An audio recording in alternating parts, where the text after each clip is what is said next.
Hello everyone, good afternoon. Welcome to my channel, welcome to a new video. কেমন আছো সবাই? আজ 1 জানুয়ারি, সবাইকে জানাই হ্যাপি নিউ ইয়ার।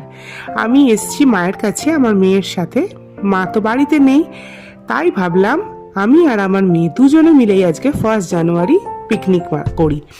সেই মতো আমাদের কাছে তো সেরকম খাবারের দাবারের ব্যবস্থা নেই, তাই ডিম, আলু, পেঁয়াজ, আদা, রসুনেরই যা অ্যারেঞ্জমেন্ট করতে পেরেছি। সেই মতন আমি 4টে ডিম সেদ্ধ করে নিয়েছি। করে নিয়ে আমি সেই ডিমের খোসাগুলোকেও ছাড়িয়ে নিচ্ছি। কিন্তু রাখে হরি তো মারেকে, ডিম খাওয়া আমাদের কপালে হয়তো ছিল না, আরও ভালো কিছু ছিল। যাই হোক, আমি আলু, পেঁয়াজ, আদা, রসুন সব কিছু ছাড়িয়ে ফেলেছি।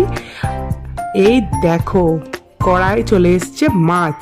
পাশের বাড়ি কাকিমা মিমলুর জন্য মাছ পাঠিয়েছিলাম, সেটাই আমি ডিমের সাথে ভেজে নিচ্ছি। আর আলুগুলোকে আমি লাল লাল করে মাংসের মতন ভেজে নেব। আর এখানে অলওয়েজ আমার হেল্পার আমাকে আদা রসুনটা বেটে দিচ্ছে।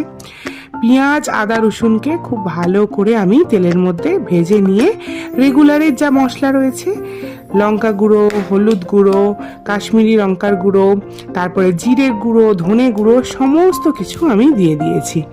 মায়ের কাছে সব কিছু একদম সুন্দর করে সাজানো গোছানো ছিল, তাই মশলা খুঁজে পেতে আমার একটুও সময় লাগেনি।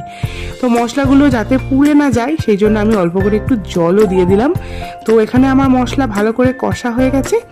আমি আলুগুলোকে দিয়ে দিলাম। পুরো মাংসের মতন বানাবো, মাংস নেই তো কি হয়েছে, ডিমটাকেই আমি সুন্দর করে কষিয়ে কষিয়ে করব। ডিমের দম বানাচ্ছি আর কি।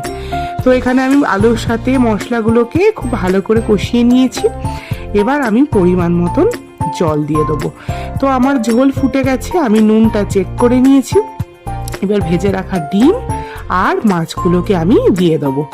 মাছগুলোকে আমি সুন্দর করে ঝোলের মধ্যে ডুবিয়ে দেবো, যাতে করে মাছগুলো নরম হয়ে যায় এবং মাছের ভেতরে তেল, ঝাল, মশলা খুব সুন্দরভাবে ঢুকে যায়। মা নেই তো কি হয়েছে, মায়ের মতন করে আমি ডিমের দম রান্না করছি। মায়ের অভাব তো অবশ্যই আছে ঘরটার ভেতরে, কিন্তু রান্নাটায় যাতে কোনো অভাব না থাকে আমি সেটার পূরণ করেই ছেড়েছি।